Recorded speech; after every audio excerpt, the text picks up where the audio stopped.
What's good, y'all? Welcome back to another F1. Well, not technically F1, F3 video today. We're going to check out the worst F3 crashes ever. And I mean ever. Shout out to the racers Revere. All credit goes to them. Big time. Big time. Absolutely enjoy it.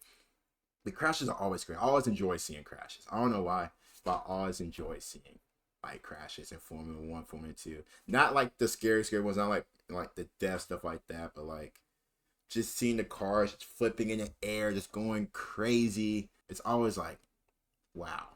I don't know why. Maybe that's kind of weird. Maybe that's weird on my part. Y'all probably gonna like dislike the video now, but I have missed you guys. I very have missed you guys. Been a tough few days. I've been going through some things, but always good to be back. Always good to be back. I'm not going to keep you guys waiting for too long anyway. Let's just start the video.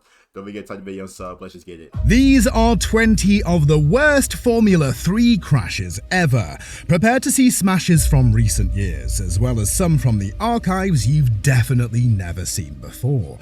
This is Racers Reverie, and these are the worst Formula 3 crashes ever. First on our list is a moment from 2018 that shook the entire world, and that's no exaggeration. The crash was so bad it made news stations that usually don't even cover motorsport, but when you see the crash, you'll see why. 17-year-old Sophia Flörsch was racing in the infamous Macau Grand Prix, known for hosting F3 every year. The streets are incredibly tight, and danger is around every single corner, but unluckily for Sophia, she went off in the worst possible. Why doesn't F3 drive at like F1, F2 tracks? Like, what is this? He said McCree? I never heard of this. Is this like a track just specifically for like F3 because I guess the cars fit, stuff like that? Like, place on the whole track. She hit another car and couldn't slow down, sending her into the path of a badly placed curb. At 170 miles per hour, her car launched into the air and flew straight over the other cars on track. It went so high, it completely missed the crash barrier and went headfirst into the fence with a horrific thud. What the?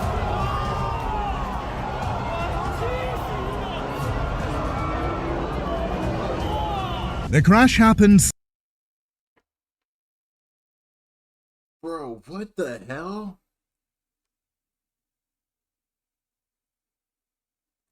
That's gotta be like the worst crash ever. That's got to be the worst crash I've ever seen. Like, no BS. That's the worst crash I've ever seen.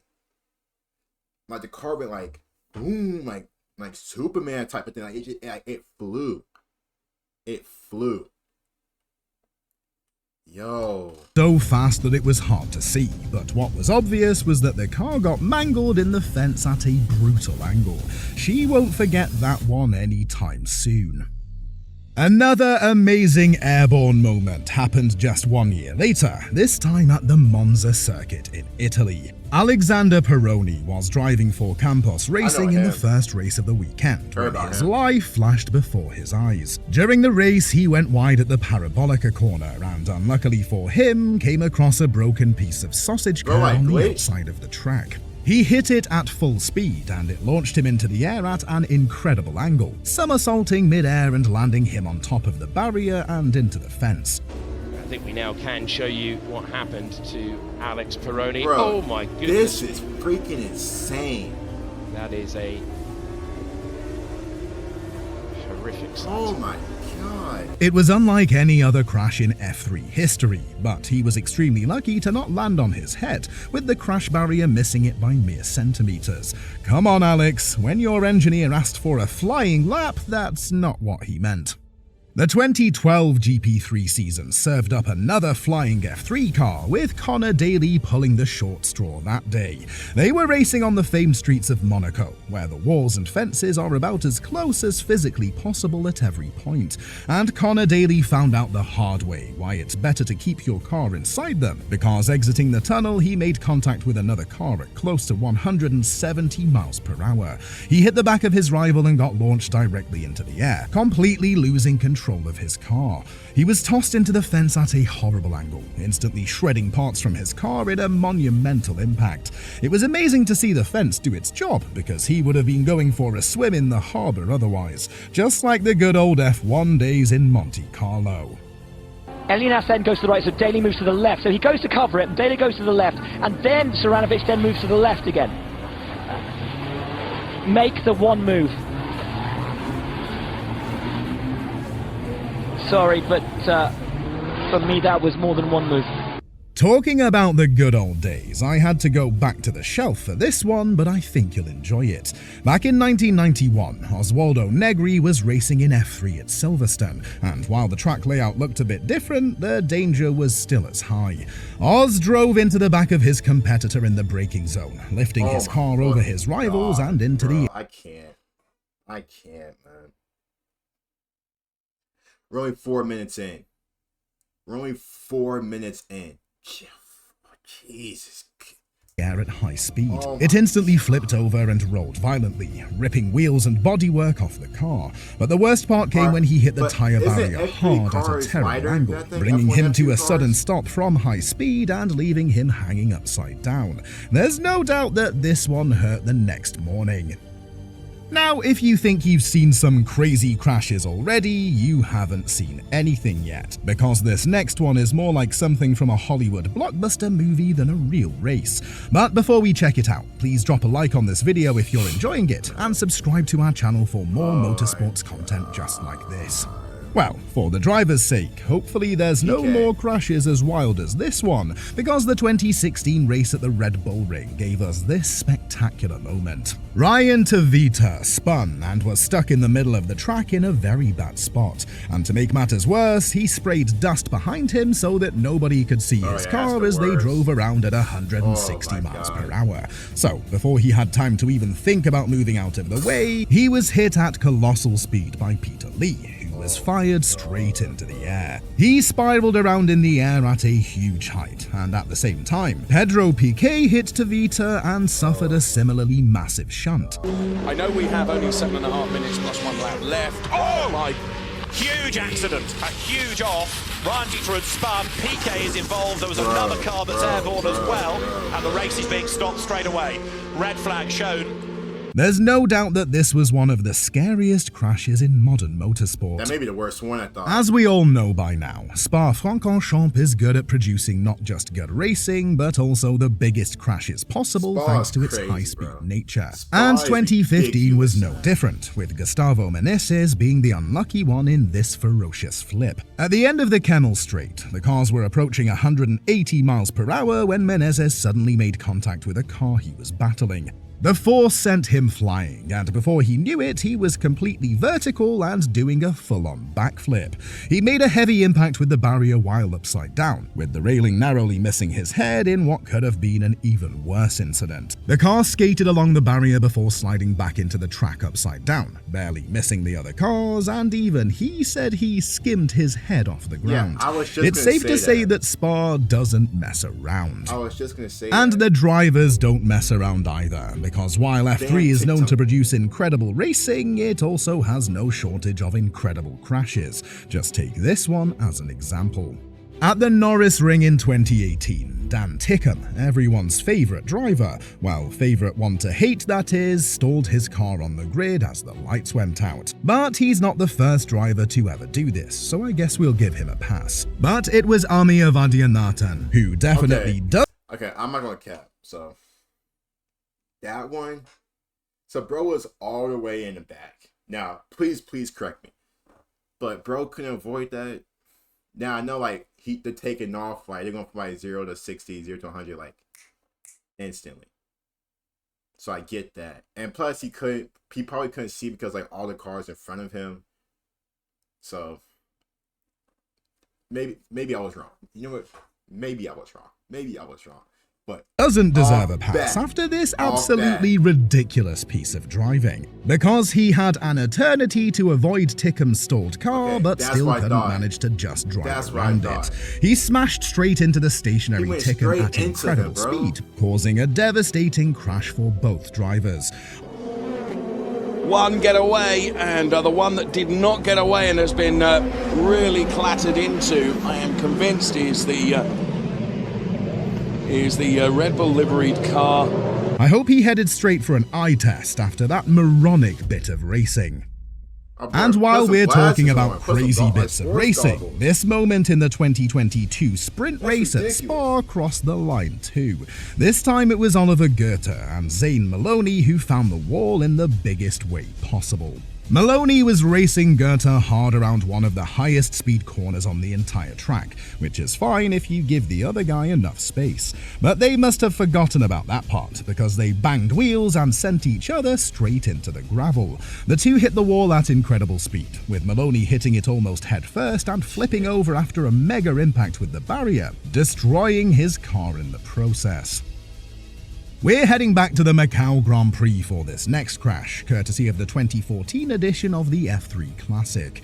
The massive grid of cars made it through the first corner, but that was about as far as most of them got. The third and fourth place drivers ran each other into the wall on the outside of turn 2, smacking the wall and bouncing back onto the track. It blocked half the road and caused complete chaos for the whole pack behind them, creating a massive pileup. One of the cars hit it at a huge speed and got launched over the tyre barrier and into the fence in a very dangerous accident. Like Jolly and Palmer said, you have to be alert on a street circuit. Facts. But it's not just a street circuit you have to be alert on, because even the most unassuming pieces of racetrack can be absolutely deadly. And this was proven in the F3 race at Alton Park in 2016, when we witnessed one of the most shocking crashes in all of motorsports history. It was the unfortunate Ami Avadian again, who was attempting a perfectly safe overtake on a competitor on the straight, but as they approached a kink in the road, he got squeezed by his rival and lost control of his car. It dug into the grass and was instantly sent airborne as if it had been catapulted into the sky. It reached a ridiculous height, twisting and turning in midair until crashing back down to earth with a massive impact. This truly terrifying crash is a great reminder to always check your mirrors. I'm not gonna cap. I'm probably like puking on myself. I'm probably like pissing my pants. I'm probably gonna shit myself as well.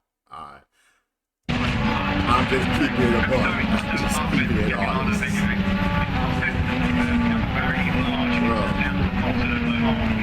Bro. Now let's head down under for this mental piece of F3 action in Melbourne, where Graham Holmes got a bit more action than he signed up for. This race in 2010 saw Holmes battling competitor John Boothman side by side through a high-speed section, and when they reached a flat-out kink in the road, they found out that 2 into 1 doesn't go. Holmes was forced over a curb at 200 kilometers an hour, and as he hit it, it lifted the front of his car completely off the ground. He went completely vertical as his car soared through the air, smashing the fence hard at a brutal angle. He slid down the guardrail and back onto the track upside down. Not a good day at the office. Another driver who was caught out in a high-speed corner was Enzo Bortoleto during his race in the UK. The F3 grid took on the Rockingham track in 2016, and this young Brazilian's race got turned upside down. Quite literally. He was battling a rival side by side, and the two cars came together, flipping Bortoleto into the air. His car barrel rolled, hit the ground, and did 2 front flips at huge speed, crashing off the ground and completely smashing his car. These F3 cars sure do love flipping out of control. Nah, for real. Looking for a way past. It has to be like the Ready, makeup and a of the huge car. off there at It has to be the Chapman makeup of the car, bro. upside down and in the gravel, and that, I fear, is going to bring out the red flag. It has to be the makeup of the car for it to just do that. Of Enzo Bortoleto.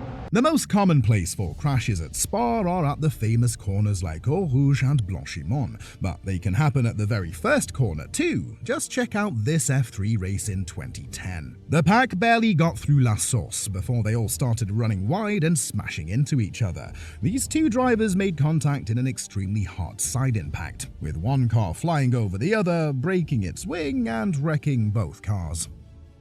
Another strange start happened the same year at Silverstone, when these two drivers came together before the lights even went out. The drivers were starting their warm-up lap when Felipe Nasr stalled on the grid and was left as a sitting duck. Everyone else managed to avoid Nasr. Like, come on, bro. Like, come on, man. That's what we're talking about. Formula, like, F1, F2, F3 drivers have, like, the best, like, reaction time in all of sports, because they have to. Bro.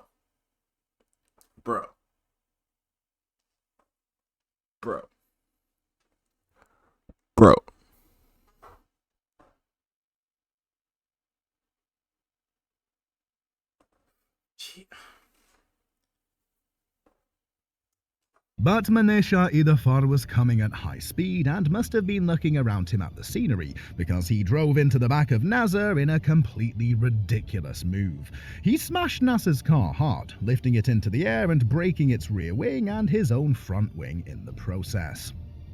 Before his F1 days, Alexander Albon came up through the ranks and was racing in F3 in 2016, and in the Abu Dhabi round, he was shaken up by this bad impact.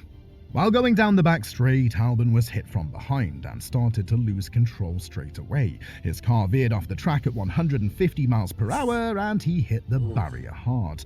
As he smashed into the wall head first, his car spun around and got destroyed as it made contact with the barrier yet again in a secondary impact.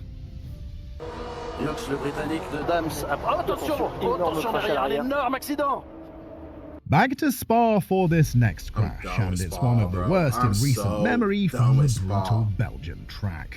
Driver Konstantin Terestchenko was making his debut, and it didn't exactly go smoothly for the 20-year-old Russian.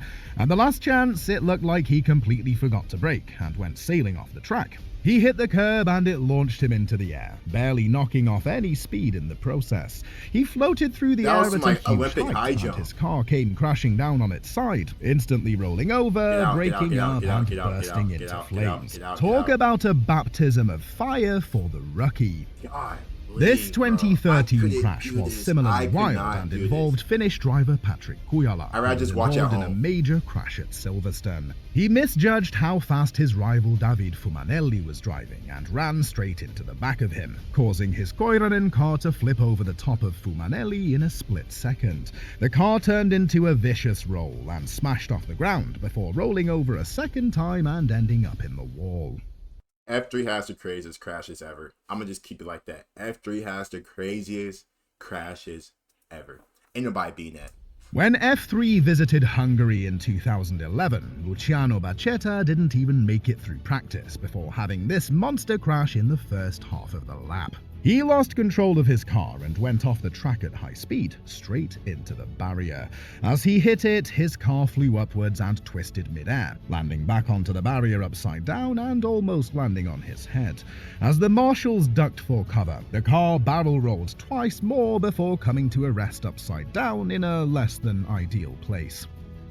Giuliano Alesi, yes, the son of the ex-Ferrari F1 driver Jean Alesi, was racing at the Red Bull Ring in 2016 when he suffered this mega head-on crash in practice. As he was approaching turn 1, his brakes failed and he was sent straight on at the top speed of almost 180 miles per hour.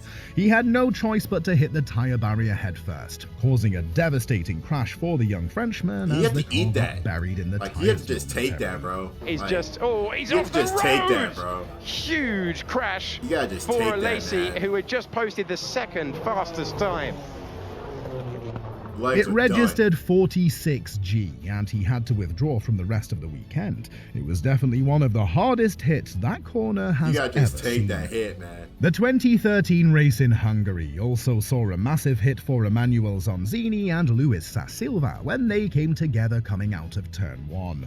Sassilva got hit by Zonzini and ran over the top of his car as they both lost control. His car rolled over instantly and almost hit Zonzini's head in an extremely close call, before landing back on the track with a big impact. But that's enough carnage for today, after 20 of the worst Formula 3 crashes in history.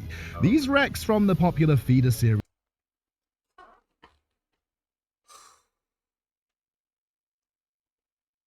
That was insane. That was insane. That was that is just insane. I'm telling you, F3 just has the worst crashes ever. It has the worst crashes ever. Like the first two, I just knew it was on demon time. Like the first two, like that girl and like the other person after that, I just knew. We seen cars on fires. We seen cars and freaking gymnastics. It's been all these tumbles and rumbles and fumbling and bumbling and stuff like that. Hope you guys enjoyed the video. Don't forget to like and sub. I'll see you guys soon. Peace.